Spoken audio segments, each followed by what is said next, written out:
Parliament ఎన్నికల ప్రచారం ఊపందుకుంది. అందులో భాగంగా నేరేడిగొండ మండలం ఒడూరు గ్రామంలో కాంగ్రెస్ పార్టీ ఎంపీ అభ్యర్థి ఆత్రం సుగుణ బోధ్ నియోజకవర్గ ఇన్ఛార్జ్ ఆడే గజేందర్తో కలిసి గడప గడపకు వెళ్లి ప్రచారం చేపట్టారు. అంతకుముందు గ్రామానికి చేరుకున్న వారికి గ్రామస్తులు డప్పు చప్పుళ్ల మధ్య ఘన స్వాగతం పలికారు, శాల్వాలతో సన్మానించారు.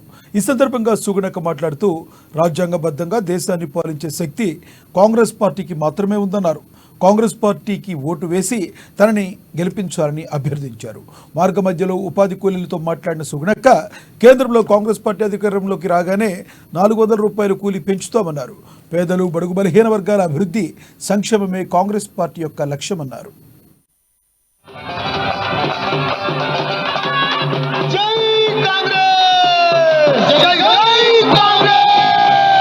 संविधान को बचाना